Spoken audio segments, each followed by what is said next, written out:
Just do you. That'll be perfect. I'm I'd super, appreciate that though. yes, I am super stoked. We've got the best volleyball player who's ever played the game, whether it's indoor or outdoor, whether it's male or female.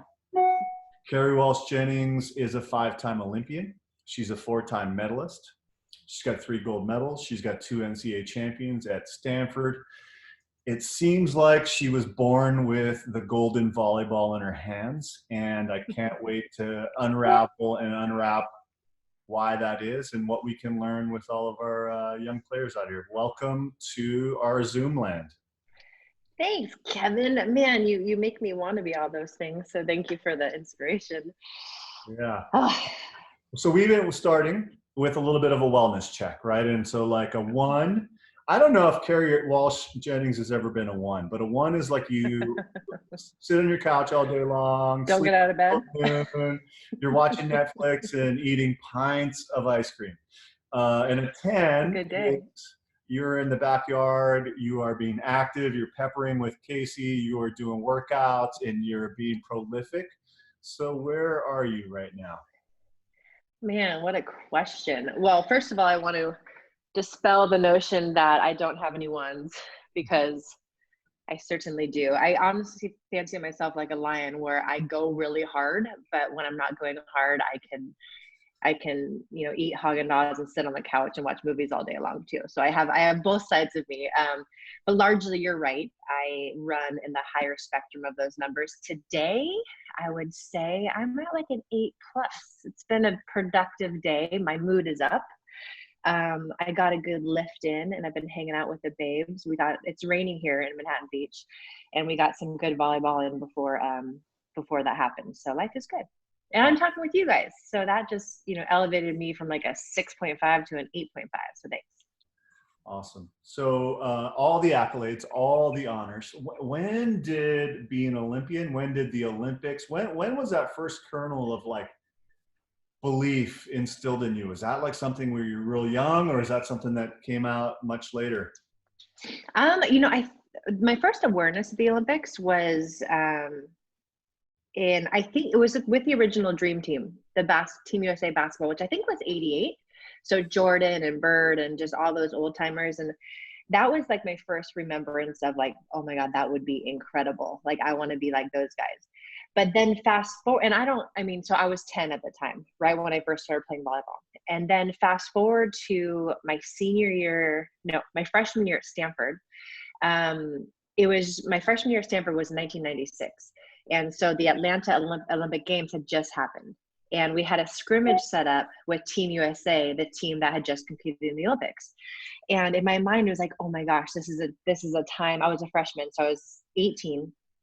I was like, I can like see where I like stack up against the best in the world. And I got shut down every single time. The girls were just beastly. It was a different build back in the day than today. Now everyone's long and lean or little and mighty. And back in the day, they were just, they were like linemen, And so, and they were just really like, they had this presence about them that they were going to take you out. And so anyhow, so I remember getting 1 kill and being like, oh my gosh, if I can get 1, I can get more. I didn't get any more, but that 1 showed me that I could do it. And that's when I was like, that would be fun to go do that. You've won so much in your life. You've amazed me in so many ways. Like, it's obviously the play, obviously some of the teammate stuff and how great you are. I'll tell you my craziest Kerri Walsh amazing story. You might not even, so you were in the middle of like the longest win streak, some of the longest ones in the history. And I remember vividly, there was a match you lost and you weren't supposed to lose it. And I could see how it crushed you, right? I could see the pain. And then I saw you 2 minutes later walking over to the autograph stand, and like a line of 200 people. And an hour later, you were there connecting with every single one of them. And I want to talk to you about, where does that come from? What you've always had that something else. Where does that come from? Well, Kevin, I think when you lose, you just want a distraction. So I was probably trying to hide. and go get some love. Yeah, losing is just hard on my soul. So I'm glad you saw a positive in my response to losing, because I know that I probably took that very hard. But yeah, the time spent with the fans of the game and the time spent with people who have been along my journey with me, whether in a fan capacity or friend capacity, any chance I have to interact with people like that, it's pretty selfish in the fact that it really fills me up. I'm a people person. Like I can talk to anybody and I really care about people, and my interactions are really sincere, even if it's 5 seconds, even if it's just an autograph. So I really look at that as a chance to just be human and connect and to show appreciation. I remember when I was, the age of the girls in your guys' club and boys, and I had my role models. And I only had a couple run-ins with people who I had on my inspiration board, let's call it. And those interactions left me like, oh my gosh, like all things are possible. And I just touched greatness and I want to like go and be great now. And so I really try to frame things in that way.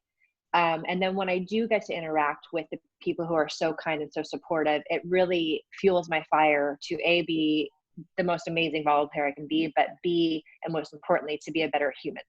Because that's really what this is all about. I'm just learning about how to be a better me on volleyball court. That's awesome. Let's talk about greatness. What would be the Kerri Walsh 3 keys to finding your greatness? Ooh. Kevin, I'm doing so much personal work right now. I don't even know where to start. You can laugh, you can cry, you're among friends. Man, yeah, I appreciate that. Greatness. I mean, in my life, I feel like what's driven me to greatness within myself and within the teams that I've been on, who have been, with amazing human beings, the greatness comes from a sincere love for what we're doing and a sincere belief that we can achieve what we want to achieve. And if there's a love and a sincere belief, even when things are hard, I have been willing, and my teammates and I have been willing to go through the darkest hours together and to go through the muck and to fight for us and to fight for the mission because of that love and that belief. If you believe, you believe. You don't just believe when it's easy. If you love, you love, especially when it's hard. That's when you need it most. And so those are two really, really fundamentally important things, more than work ethic, more than, the gifts that God bless us with. Like it's what's in your heart, what you're willing to do to, express yourself and whatever craft you're in. And then just staying true to your aim and your vision, no matter what, and it's really easy to say, it's harder to do. But in my life, the greatness has come because I have just been so fortunate to always be surrounded by rad humans. Like in high school, I was surrounded by people who believed. College, like next level with Misty. Are you kidding me? The greatest ever. April, same, incredible. And now Brooke and my husband as well, and my children. Like I'm just surrounded by people who believe, and they believe that there's always untapped potential to be tapped into. And generally, if we commit to a journey, we have this very clear vision of what we want to achieve. And after that, we know we're going to put in the work, and we know we're going to be committed no matter what, but we don't really care how we get there. We're just committed to getting there, and taking the hits if we have to. That's amazing. I hope all my players are out there taking copious notes right now. This is a pretty cool opportunity. I feel like you're one of those players who understands that it's bigger than just volleyball, right? You talked a lot about the life stuff, but you've also been one who's at the forefront pushing for more from volleyball. Maybe you talk about p1440 and kind of some of your vision for that, and some of the inspiration of what you want to do. Yeah, well, I'm just kind of a restless human being, and if something, I think I'm a little bit like Sherry, and I say this very humbly, where if you think something is wrong in the way things are going, it's your honor and your duty to speak up and to try to make it better. And I think that's why you guys do what you do at Spike and Serve. I know that's why Casey and I left, our former tour, which we love with all our hearts, but we were unsatisfied and we thought the sport was being disturbed and the athletes as well. And so instead of complaining about things like I was doing every day, I finally got sick of doing that, realizing that things weren't going to change, and then we could actually be the change. and kind of start the change within 1440. And like you said, the life side of these volleyball dreams is the most important part of the component. You know, like I know I'm in love with volleyball because the game is so fun, but mostly I'm in love with the humans that I've grown with and the lessons I've learned about myself, you know, and it's all holistic. For me, it's all body, mind, and spirit. And that's another aspect of greatness. It's not just the physicality or the people who are built for greatness. It's like, no, how great is your heart and how great is your mind? And so with 1440, we really want to service our community in a way that it's never been serviced. You know, we want to elevate the athletes for sure. We want to create stars. We want to create the next generation of stars through the guidance that we give through our digital community and our resource center that we're just now kind of digging into. And then obviously through our juniors events, and ideally we'll get back on the world stage events where we can, you know, we can service the young kids, you know, to the collegiate kids, all the way up to the top of the top, the next Olympians. So it's a labor of love. The status quo just wasn't working, you know, in our opinion. And we bless and we hope for the best for everyone in the volleyball world. And we just come from the place where we believe there's more to create. That we're not trying to take anything from you or you or you. We're just trying to create more so that the athletes can thrive more and have more choices, because it's our knowledge that when you have more choices, there's more competition in the marketplace. Competition makes everyone better, makes everyone, you know, step up. It kind of weeds out the weak players. And then it gives more choices to the individuals. You know, we want to inspire autonomy and people to really own their lives. And if you only have one choice, you're kind of a slave to that one choice. But if you have more choices, then you get to pick and choose, and you can really follow your heart a little bit more. Awesome. One of the things that you talked about there was like your tribe, right? I think that's what you call your team, your tribe. And for a part of the time there, when I was playing with Casey, I felt like I was along with the tribe, and I was like, this is amazing. This Roommate. is the best thing ever. Yeah. So talk a little bit about like some of the key components. I know like Tommy's one guy. Maybe, you know, give me a minute on each of the people in your tribe. Tommy Knox. Tommy Knox. Okay, so I've been with Tommy since 2001. He's so many things, and I hate labels because labels just limit. But Sorry. For the sake of this conversation, he is my strength trainer. He's also my chiropractor. He's also my nutritionist. And if anyone in my family has a health issue, we send them to him. He's a healer. And Tommy is someone who, he's 60 years old. He moves like he's in his late 20s. Like he moves, he's a specimen. He's a freak, and in the best way, because he lives a really healthy, well-rounded life. You know, he only does that which he loves. He does what he loves with all his heart. He gives and he receives. And he just takes care of himself in every which way, which allows him to take care of his people. You know, and the leaders in my life who I deeply respect and who I follow really I follow them because they're authentic leaders and they practice what they preach. There's a book that I love that my friend Mike Irwin wrote. It's called Lead Yourself First. And people always ask, like, what does it take in a team to lead your team, or to, you know, lead an organization, or just whatever, to get greatness out of something or somebody.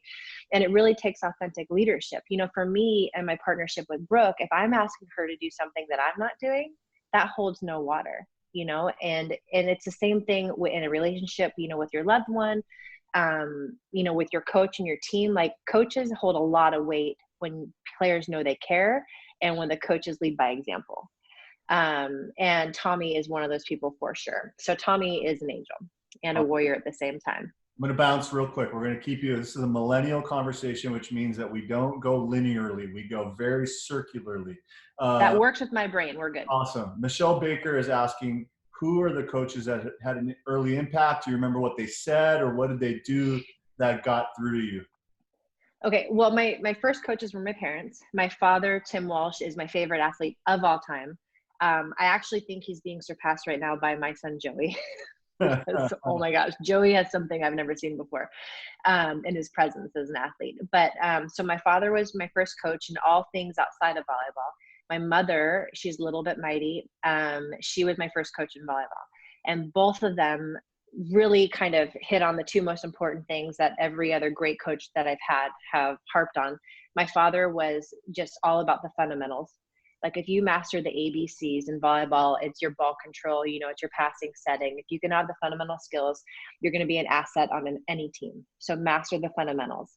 He also told me, he's like, Kerri, you're probably going to be a big girl. He's like, play like you're little.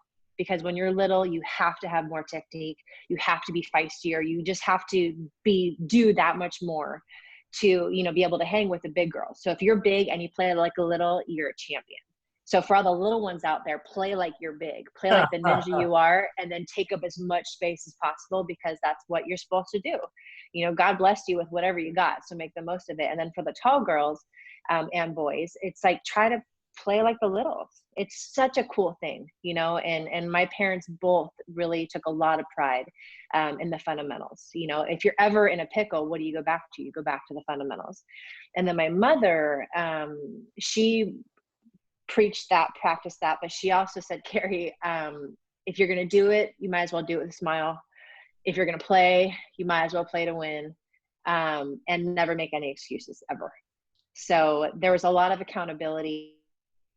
If you're going to do it the right way type of thing. If you're going to learn something, learn it the right way, which again goes back to fundamentals. So my parents were gnarly. And then every coach at every level, like, repeated that, like on repeat. And it's so cool. The times when Misty and I were at our best, our practices, the first hour, were literally the most ridiculous, boring drills ever. Where you're like working on tedious angles, and you're really sticking things, and you're working on the nuances of your footwork. But we were lethal. Like, we did not lose, and we were not going to lose, because we were so sharpened in the little things that make the big things go. And when you're so tuned into your fundamentals, man, it's almost like you're invincible, because it's just because you take care of every rep. You're so tuned in. You've like got rid of all the other noise, because you're just focusing on the simple stuff. And the best coaches in my life throughout every kind of, I guess, area of my life or stage of my life have always, preached fundamentals. So I suggest you guys do the same. That is so amazing. I want to talk a little bit about some false advertising. This whole 6 feet of sunshine thing. First of all, you're taller than 6 feet, right? I think you might be like closer to 6'3". And then what do you think about the sunshine side? Because can you be a champion if you're always sunshine? Well, no. but I think faces have like the faces of sunshine, just like the faces of like passion or like focus, like you have different expressions of it, right? Like even when I'm pissed off, I hope I have love in my heart, and there's like sun shining somewhere. I think that's just, some people are just more wired. I mean, and also let's define sunshine. Like, to me, it's just like a positive person, right? And largely I'm obnoxiously positive. And it's sincere. Like I've been called naive. I've been called Pollyanna. I've been called an idiot. I've been called plenty of things in my life. It's a choice to be positive, and it's not always easy choice, but I fundamentally am wired. I was raised this way, and I know in my heart that I can handle anything if I look to the bright side of that thing. I've been through a lot in my life, a lot, not on the court and off the court. And without my faith in myself, without my support system, I would be screwed, and I've trained myself. And if you know my mom, then you know why I'm an optimistic person. I trained myself to live in that space. And so I don't think it's possible to be there always, but I think it's really possible to pivot there as quickly as possible, when you're going through the hard things. And I almost think it's our duty to do so. If we're going through a dark moment, that's all part of life. And that just makes the sun shine brighter the next day. And I think it's really important to live the dark times really honestly, and to not stuff it away, just because I'm trying to get to the positive side. I think you have to live the darkness. But I just think fundamentally in your heart and your mind, you have to know, and you always have to keep like reaching toward the light. Because otherwise you just can succumb to it, like sure. It's just dark kind of breeds more dark, and even if you're dark, but you're reaching toward the light, you're going to get there faster. Yeah. I've had a chance to to enter your house a little bit, have a lunch or two there, and look at the refrigerator. And what I think about you is all the magnets that are on your refrigerator, all the positive things, all the inspirational quotes. Are there any quotes or mottos that are running through your mind these days? Oh man, there's so many of them. I have like 18 quote books at this point. I started collecting quotes when I was 10. And I have a lot of downtime now. So, well, here, this one's right in front of me. I bought it. That's appropriate. Can you read it? That's amazing. All things are possible for those who believe. Right now, and this is a quote I've liked for a long time, but I think it's really appropriate for this day and age with, the coronavirus and the quarantines and all these things. It's not the weight you carry, it's the way you carry it. Because it's just that, we all have hard times, and period. Like, no matter how blessed someone's life looks, like, they have hard times, and they could be going through a hard time now. Just because you don't know doesn't mean that doesn't exist. And it's like, when you're going through a hard time, it's a choice. Do you carry it like it's as heavy as it is, or do you stand upright? Do you keep your head up and you just act like you chose it, type of thing? And I feel like in any situation, if you kind of act like you chose it, then you have more ownership of it. You're not a victim. I think a victim's mentality is just a really sad and horrific thing. There's a quote that I love. It says, "You cannot be a victim and a master at the same time." And isn't that rad? It's so powerful, and it's just the way life is, And so if you want to master anything, you have to accept it. Doesn't mean you have to stay there forever. Like, we're in this quarantine. I don't want to be here forever. I can't stand it. However, I can suck out the good stuff in it, and I can act like I chose it, and just work toward, just make sure that I'm going to make the most of this time, so that when we're free from jail, life will be that much better. Right. But yeah, you can't be a victim and master at the same time. I think that's really, really powerful. That's cool. You talked earlier about Misty. So we talked to Misty last week, and she said how amazing it was because you guys were so different. Your personalities, your games complemented each other so well. And one of the things she said was that you really were that energy that kept her excited, kept her engaged. What was Misty for you? What was the relationship for your side? Well, first of all, I just adore her with all my heart. I love Misty so much. And I think the foundation of us was that, like, our expressions of our love for each other were very different.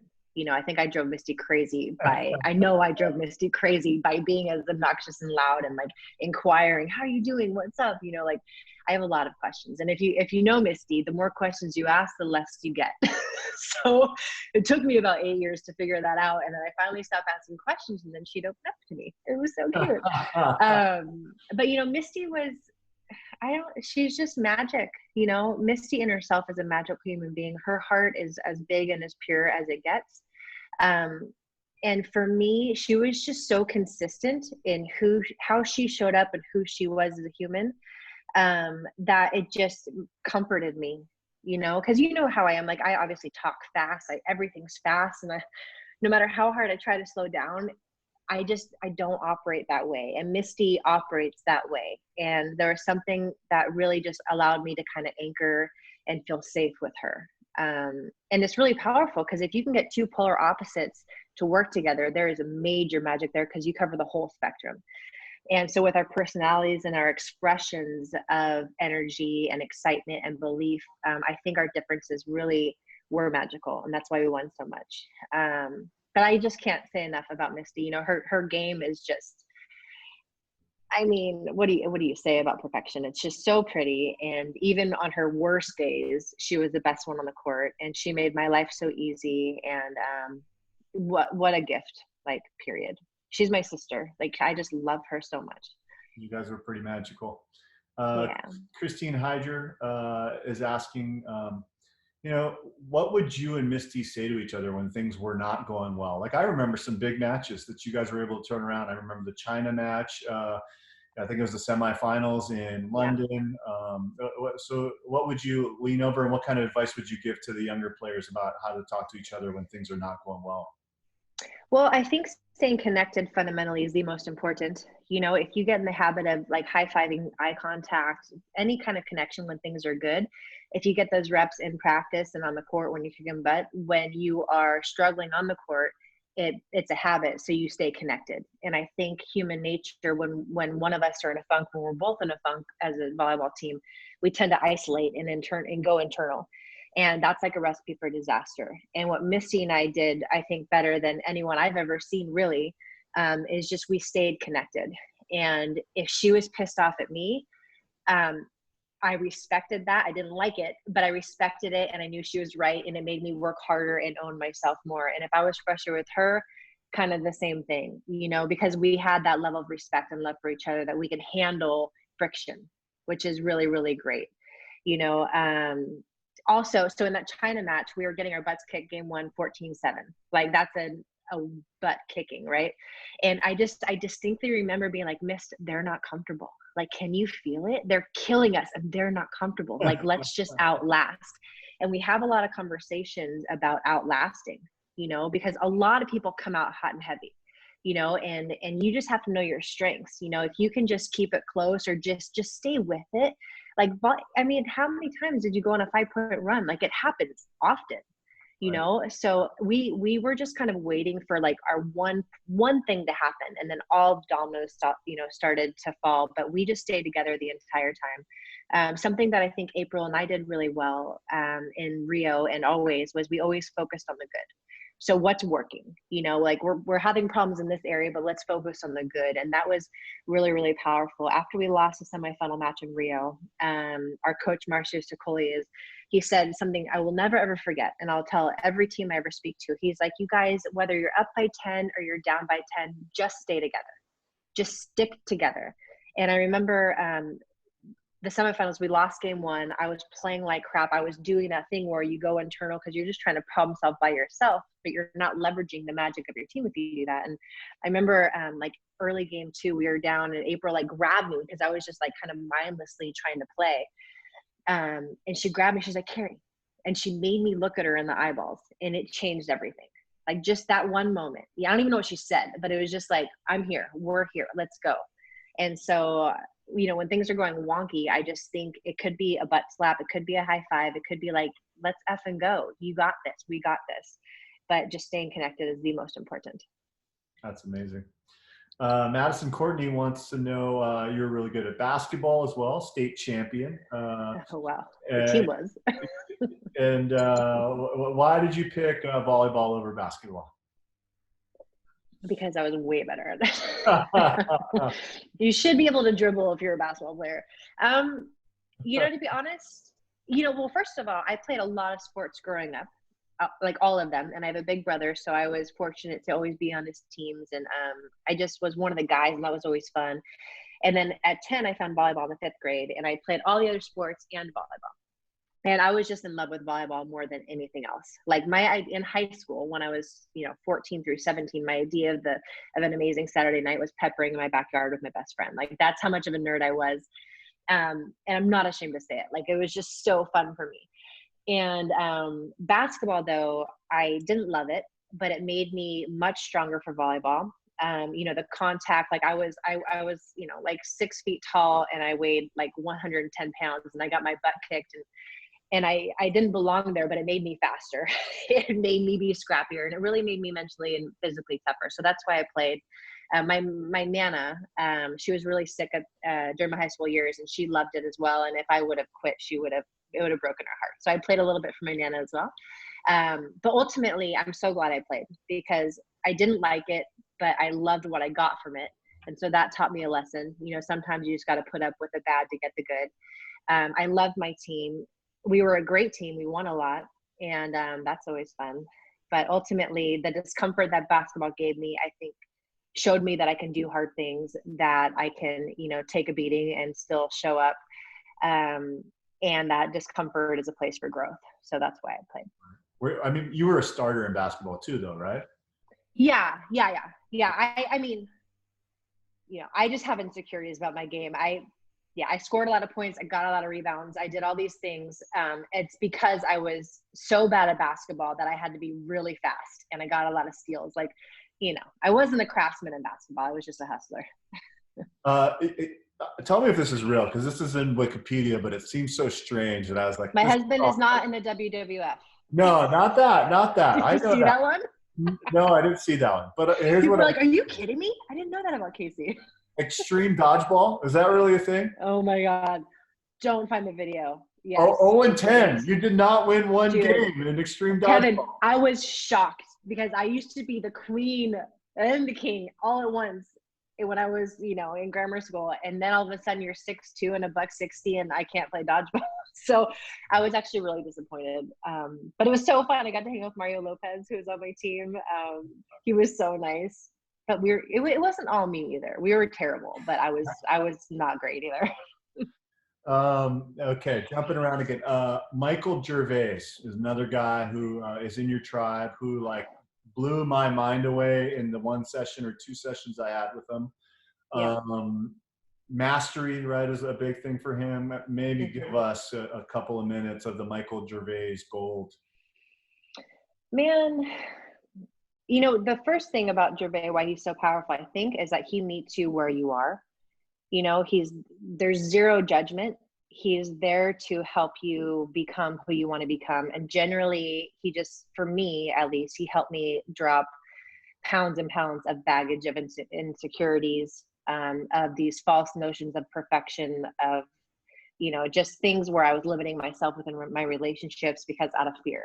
You know, so Mike Gervais, he's a master at getting you to just understand yourself more, you know, because he just guides you with the right questions so that you go deeper in your answers. You know, like, it's not how are you feeling? It's like, where are you feeling that in your body?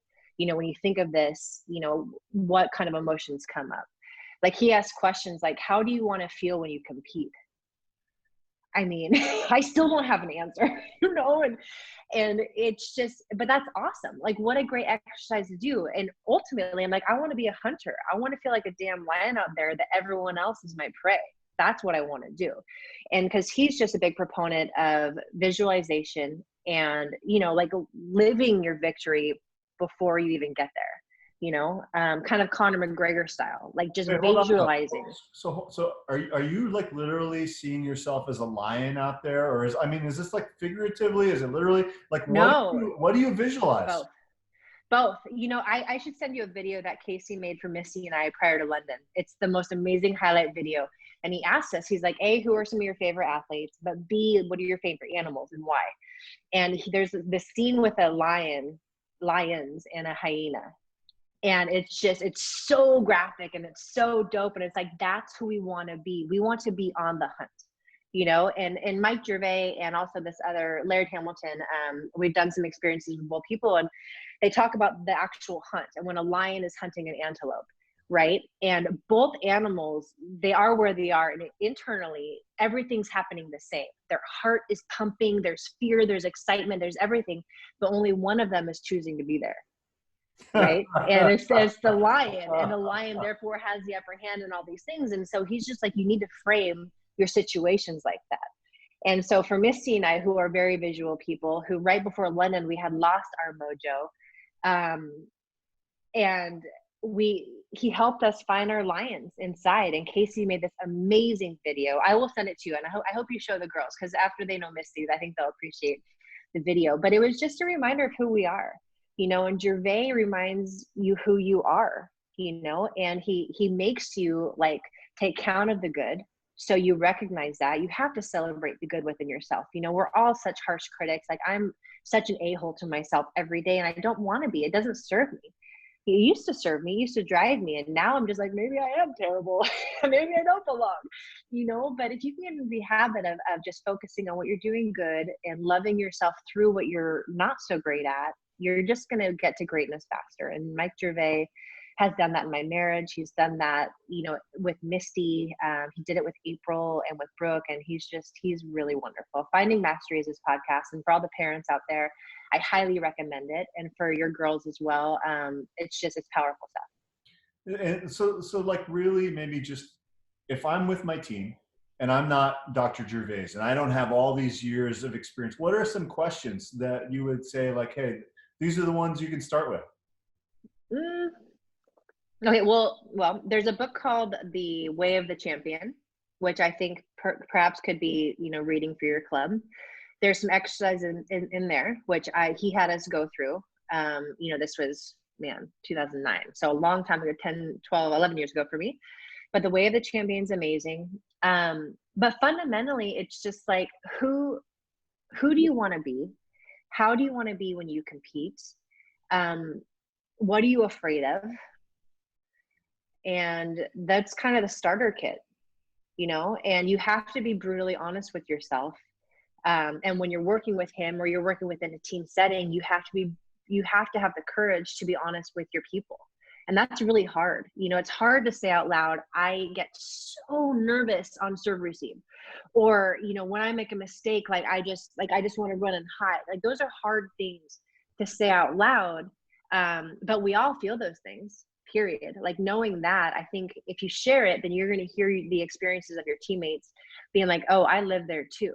Like, that's awesome. Now we can lean on each other, So I think self-mastery and just the path to greatness requires a lot of courage, a courage to be fearless in your pursuit of excellence, a courage to express yourself honestly and authentically, and then a courage to hold yourself accountable and then your team accountable to what they say they want to be.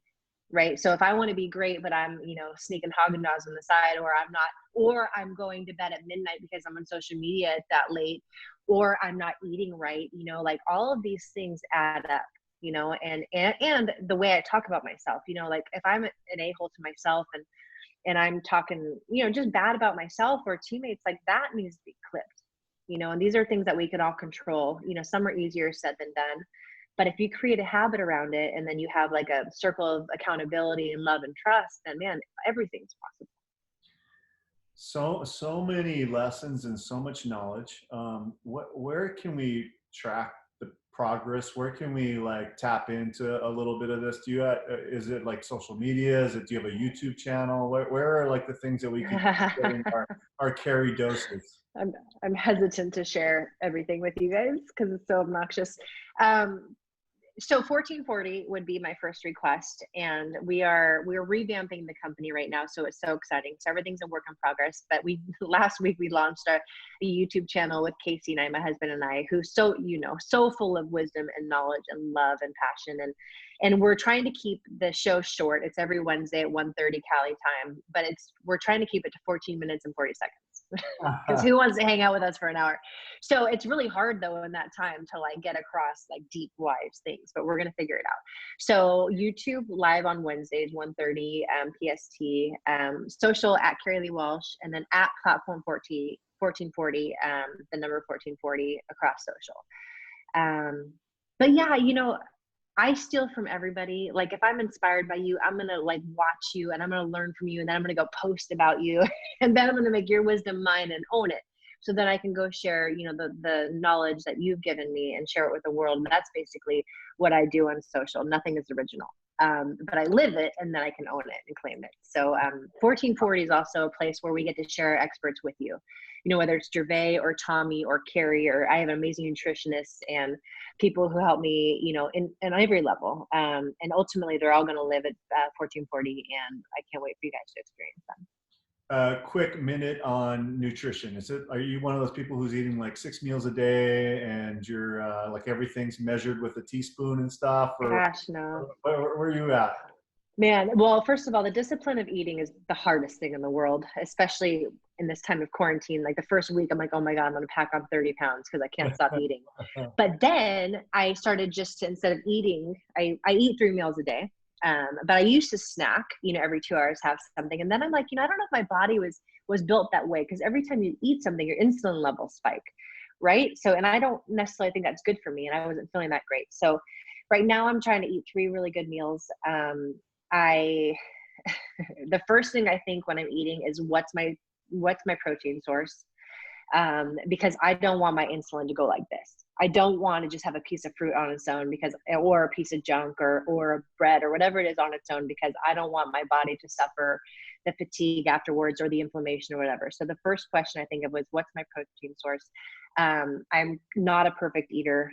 You can see it in my face. You can see it certain places, but I do eat a pretty clean diet. You know, I try to stay out of the middle aisles at the grocery stores, and I try to stay on the periphery where all the fresh stuff is. That's the beautiful thing about this quarantine, is that no one's buying fresh. There's so much fresh stuff. There's no frozen stuff. It's crazy. It's so backwards. But yeah, nutrition is beautiful. It's powerful. I'm still learning my way through it. You know, I have some pretty big gut issues, which again manifest in my face and in my brain. And so what I'm trying to do is figure out what's not making me feel great. And I do an elimination diet right now. I'm doing a cleanse. But protein is number one thing. I want to keep my muscles strong, and I want to kick some, you know what? So I gotta get my protein in and hydrate well.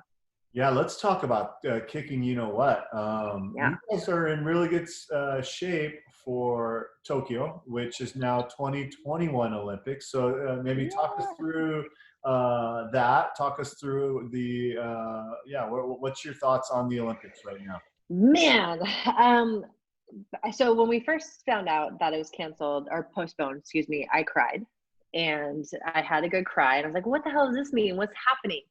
But then there was rumors that they're just going to cancel it.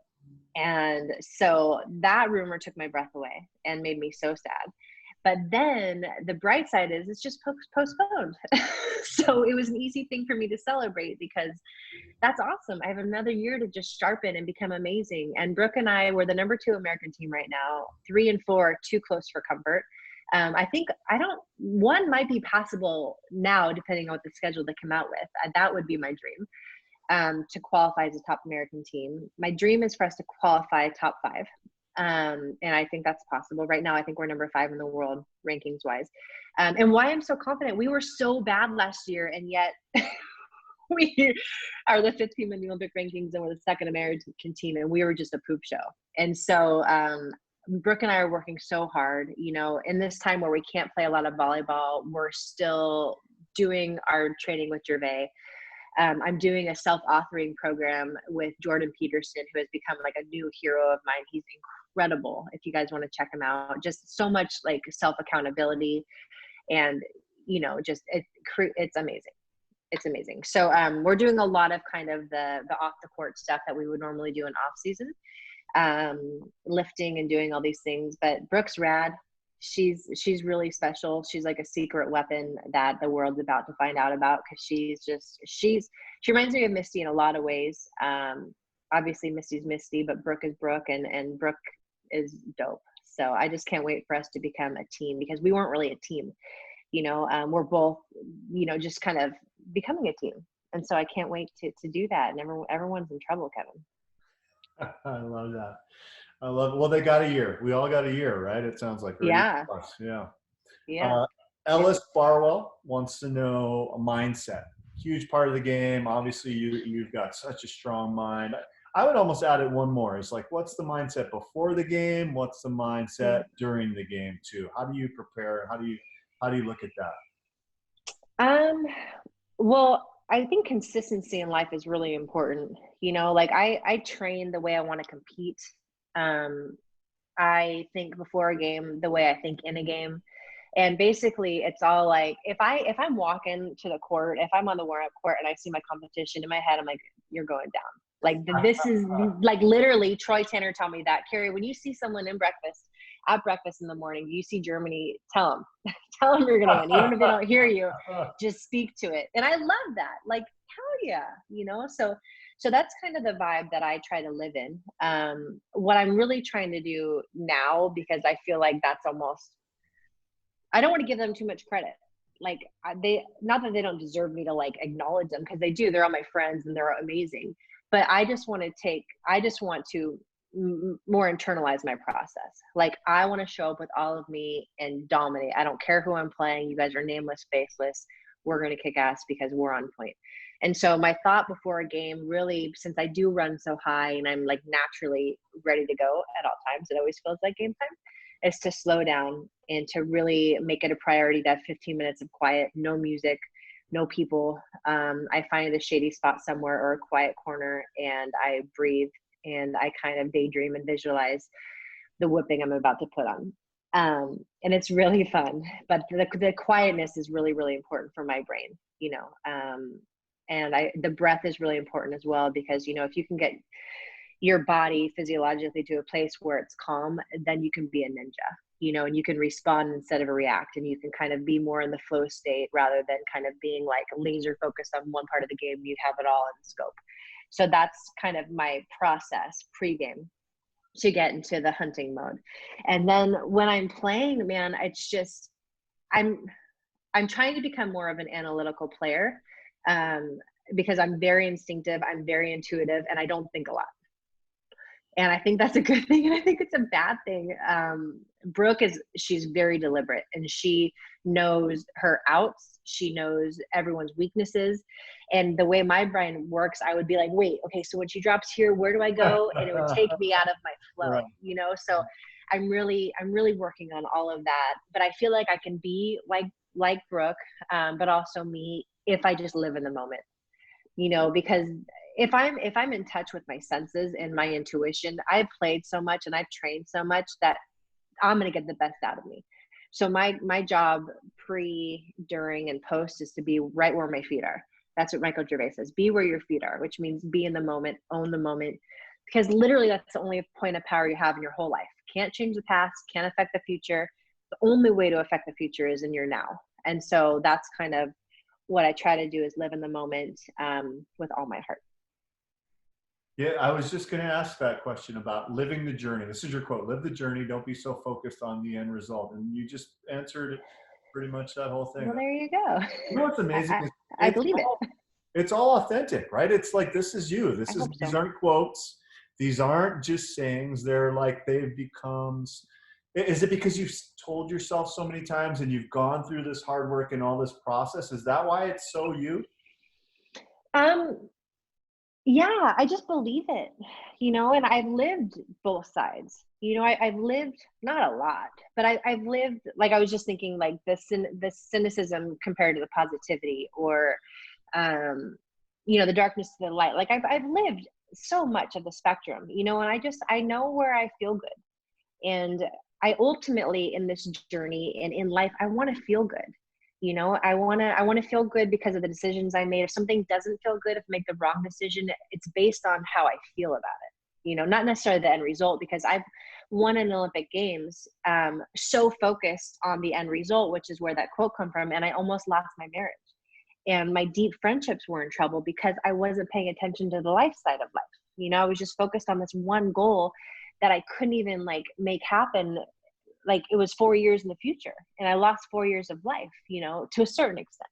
And so I learned that lesson. And yeah, I think the wisdom that I have is true wisdom. Like, I like wisdom. You can't read wisdom in a book. Like, you have to experience life to get true wisdom. And I think you have to be really wary of other people's wisdom, because they had to live their life to get it, and their wisdom might not fit your wisdom, you know? And so I just think we're all wired differently, and that's why the world works, because we're all so different. And everything I say, like, with all my heart, I believe in it, but it doesn't mean that you should go do it, you know? And I think that's what's so rad about beach volleyball, is like, there's so much freedom and there's so much space for creativity and play, and to develop yourself like with a partner. That I think, you know, like, find your sources of inspiration and look to people that resonate with you, and then just, you know, be you and take all the good and, you know, make yourself even better. But yeah, it's very authentic. And yeah. I want to talk a little bit about the tougher times. I want to talk a little bit about injuries. We've had injuries over the years. I know that can be a lot of frustrations. You've had some big losses. You talked about that as well. I guess, what's the perspective on the tough times?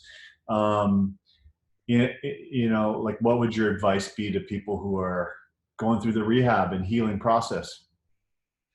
Okay, so with regard to injury, you know, when I was in high school, I was told I would never play again because I broke my back. Overuse injury. Like, it wasn't a major thing. It's just my back was gnarly for a bit, and they told me, you're never going to play again. My mom walked me out of that place and was like, Kerri, that's bull, you know what? And let's get to work. And then, you know, a couple years later in college, my shoulder was so bad. They're like, Kerri, you probably don't have much longer to play. Like, you're so unstable. There's so many things. And my mom again was like, Kerri, no, like, come on. And because like the human body is so resilient and so gnarly, but you have to feed it. Like surgery is not the answer. Drugs are not the answer. Like go get strong, like find out why you're injured. And that's where my parents led me down every time I got hurt. And also my mother is a huge advocate for this, probably because she's lived so much loss and grief in her life. But you look for the good and you look for the opportunities when you're hurt. Like my left hand is pretty rad because I had to play a whole season in college left-handed indoor. Like that's weird, and playing on the beach. Like when you get injured, it's a chance to develop further your toolkit, and my injuries have always done that. You like won tournaments with your left hand. How crazy is that? Did we win? Win or second or something like that. It was amazing. That matters. Well, it was such a fun challenge. I was playing with April at the time on the beach, and she's just a stud and just, took over so much. But yeah, that's rad. Like if you believe, the game doesn't change when you're hurt. It just makes you more laser focused. Like I remember calling Karchi Karai when I had dislocated my shoulder twice and we had to finish the season because it was Olympic qualifying. I was like, Karch, what do I do? You've lived this. And he was just like, Kerri, you're going to have to be more precise. You have to know where they're not. And you're going to have to lean on your senses more because you need to live that finesse game, which I'm not a finesse girl in any way, shape or form. But Karchi had done it. And if someone has done it, I know it's possible, And so that's kind of, when I'm hurt, I kind of look in the mirror, put on my big girl pants and say, let's get to work. Let's get creative. And then I'm going to lean on the people who can help me navigate through this. And Karchi was one of them for me. But injuries suck, man. It's just a bummer. It's just a part of life. And I think life of an athlete, we're so grateful to our bodies and we beat our bodies up. But I think we just have to recognize that we're probably going to get hurt and, just do your best to get strong and rehab it. Like I hurt my ankle before my first Olympics when I was 20. I blew it out just severely. I rehabbed it only so I can play in the Olympics in Australia. And then I did nothing for it after. 20 years later, it shows up and my body was broken right before Rio because of that, So if you get hurt, like just take the time to get it back to full strength and then you'll be gangbusters forever. But our bodies talk to us a lot. And I think as athletes, we're told to suck it up or we feel like we should just suck it up and not complain. But if you just take a moment and listen to your body and do the rest in recovery and do therapy and be proactive on that end, because they're not proactive in college. They're not, they're just like ice stem and here, take some anti-inflammatories. So it's a really good habit with athletes your guys' age to just get in the habit of taking care of yourself, knowing what makes you feel good and what gets you back on the court faster, and knowing, how to heal yourself. It's a beautiful gift for life, but certainly for the journey ahead of you. That's awesome. Inspiration. I kind of think when I think of one word that describes you, the word is actually not golden or sunshine. Damn it. The word is relentless. Relentless. Where does that come from? Where does the work ethic, where does the inspiration come from? You've met my mom, no?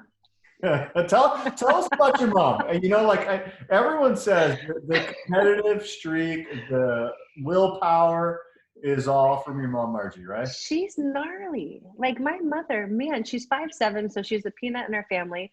She's had 8 kids. She lost her dad when she was really young. She was the third of 8 kids. She lost a child. My parents have been through so much stuff. She's lost so much. And yet her faith is so ridiculous. And if there is an issue, she will resolve it because of her relentlessness. And it's just because she believes there's always a way. And she's the biggest role model in my life. I'm a woman. I want to be a rad woman, a rad mommy, a rad wife, all these things. And my mom is that. And she's that way because she's relentless. I think that's the perfect world. And sometimes she's exhausting. Like, Mom, gosh, like, can you just chill? But she can't. And now I know what my husband goes through with me. He's like, Kerri, just stop. I'm like, I can't. But my mom is amazing, and I want to be like her. And I believe all things are possible in life. She goes, Kerri, you can have it all. You just have to be willing to work for it. And, it's just, I don't know. She's my biggest inspiration. And she, her faith really, really guides her. You know, she goes to church every single day. Like, I don't know what she's doing now that the churches are shut down. I think she's taking a lot of walks and talking to God a lot. But she's just helped me navigate through my hardest times, and she's very consistent. She's very present, and she's committed to doing everything to the best of her ability. And that's in her work, that's in her parenting, in her relationships, and I want to model her. So my mom is amazing. Yeah. That's awesome. Yeah. Here's the exercise I want to try. And I've never done this before, but I want to close my eyes and I want to get in the Kerri Walsh self-talk, getting ready to go out on the court for gold medal match. Right. And I want to get in your mind a little bit. I want to hear what you're saying to yourself, and I want to hear see the visualization. And I kind of want, because I think self-talk is so key. And there's not many chances we get to get in the mind of Kerri Walsh Jennings. And that's what, can we do that a little bit? Can you? Be careful what you wish for, Kevin. It's a mess. Can we do that? So you're in the hallway, getting ready to go out there in London, and you're standing. Okay. Well, okay, time out, because we have a young crowd here and everyone would need earmuffs. Like, there's a lot of 4-letter words going on, but they're all positive. It's like, F yeah, let's F and go, let's F them up. Like, excuse me, ladies and gentlemen, like, and I'm sorry, parents. Like, bad words to me they're not bad. It's like, I'm just really excited. Is that what it's like a going to battle thing, right? It's like a going to battle. Kinda, yeah. Like, I have, it's so funny. Before London, before the final, Casey, my husband, was training with us, and he didn't tell me this till after. He goes, babe, at practice, you guys are getting ready to play April and Kessie in the final, and he's like, I had to go to the coaches and be like, has Kerri picked a fight with any of you yet? Like, what's going on here? She's happy and she's not agitated. Like, should we do something about this? And he was so uncomfortable, because I just get I'm ready for battle, and something, now that I'm old and wise, like, I would like to get rid of that edge, so I'm not an a-hole as much, especially to my team. Like, who does that serve? But part of my process is to get like, oh, it's going down and we are winning, kind of like 300, the movie, Sparta. Like, right. I'm going for your heart. Like, I literally want to beat you 21-0 every time. And so the pregame stuff, it's just a lot of energy, and because energy is everything, and the energy you bring to something is the energy you're going to receive. And a lot of it's internal, generally, like, you either go out before or after the competition. And I'm just, I'm feeling them out. I'm feeling myself out, and I'm kind of trying to take what I feel from them and understand it within me. And a lot of it is really hard to talk about, because I'm just trying to feel, and be where I'm at. But there are a lot of F-bombs. Brooke is the most Christian, she said crud the other day, and I was like, I know what you mean. Don't do that. And she's like, laughs at me, because I'm just, I'm not that. I'm Christian. I love God. I would love to have I give up swearing for Lent every time, and it lasts 30 seconds. But yeah, I'm just, I'm built that way. And I think I play better when I'm that way, because, a lion's not like, oh, look how pretty that gazelle is. The lion's like, oh, I smell it and I'm going to get it. And that's how I am. So the self-talk, though, Kevin, is so important. And Gervais, he's the one who taught me where confidence comes from. And it's not from my mom thinking I'm amazing. It's not from my partner believing in me. It's not from you being so kind and saying all these nice things about me. It's the way I talk to myself, period. So when I'm in a pickle, like on the court in a funk, if the more I can be like, Kerri, you got it. Like, no worries. That was a great hit. Whatever, you messed up, focus on the next one. The more I can pivot to the positive and to be like, I got it, to be the biggest cheerleader I can be for myself, the faster I'm going to turn that corner. Because if I go, oh, you dumbass, I'm probably going to do it again and then again. So self-talk is hugely important. It's the thing for self-confidence. And then what I've had been so blessed with in my career, with my partnerships, is that I've always felt really comfortable with my partners, where I can lean on them and be like, Miss, I'm nervous, man, or April, like, I'm like, be with me. And with Brooke, like, stick with me, I got it. So that's kind of the talk that I have with my partners. And to me, it takes courage to do that, because I don't want to look like a wuss. I don't want to feel like a wuss, but it's a true partnership, because we're supposed to lean on each other when we need it, and my partners have always like risen to every occasion. And that's another perk of, having the courage to be vulnerable. It's like you're allowing your friend the gift of supporting you. And that's a powerful thing in life. And one story I want to tell you, before April and I played our first match on the AVP a long time ago, it was like, we're playing like the 32nd seed, and, like in theory, we're supposed to beat them like 21-2 and all these things. And I was so nervous, like so nervous. Like you could probably hear my heart beating out of my chest. And I was like, Apes, man, I'm so nervous. My butterflies are going crazy. She goes, okay. She goes, well, you should name your butterflies. I was like, what do you mean? She goes, you should name them. Like you're nervous. Like, let's name your butterflies. I was like, that's an amazing idea. She goes, you should name them Victory. And I was like, oh my hell, I love you. Yes. So now when I'm feeling nervous or anxious, A, I stop saying I'm nervous. I start saying I'm excited. And B, I'm like, victory's rising. Like I'm ready. So, and now when I'm kind of being an a-hole, I'm recognizing I'm okay, I'm getting ready to win. It's just part of my process. That is amazing. We are at an hour mark, and I'm still on the edge of my seat, and I'm still looking for more. That's an hour? Isn't that crazy? Like amazing. Yes. I feel like there's so much wisdom. I feel like there's so much strength, so much grace coming from you, and I really appreciate your time. And remind us one more time again, if we want to keep on going to the well, the Kerri well, where are the places we can go? At Kerri Walsh and at p1440. And I just want to thank you and Sherry for having this. I think, Kevin, you led a wonderful conversation, which is so nice because it means you prepared and that you care. So I think anything done in sincerity can be felt. So thank you for the gift of this, you guys. I miss you guys. And to your girls, are there boys in this call or just your girls? There's some boys too. Yeah, we got it. Okay. There's like 100. It takes a man. Yeah. And you guys are rad. Well, to the girls, young women and men here, I wish you guys all so much luck. It's our duty and our honor to make the best of this life. And whatever God blessed you with, whatever you have situationally, you can make it amazing. Just find your right people. If you're ever in a funk, like look in the mirror, like ask yourself what you could be doing better. Look who you're surrounded by, what you're looking on social media, what you're feeding yourself, literally. And all of these things are in our hands to change or to make better. So I just want to encourage you to kick ass in life and to go for it and to do things with all your heart, to lean on people like Kevin and Sherry who lead themselves first and who really care about you guys.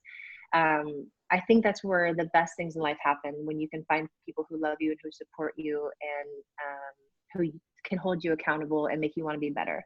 And I'm a product of that because my life has been that all the way through, and the best is always yet to come. So God bless you all, and thank you. Let's give a big round of applause for Miss Kerri Walsh. That was amazing. Thank you, guys. So amazing. And we can do this again, Kev.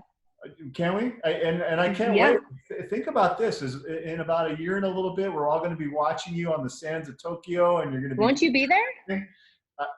Hopefully, right? I got to go qualify just like you do, but yeah, we're cheering for you, and we're going to be able to get in the mind of you a little bit and be like, I know exactly what she's saying to herself right now. It's true. It's true. You guys are all making me better today. I'll have to hold myself accountable now. Thank you, guys. Thank you. Take care. Great job. Take care.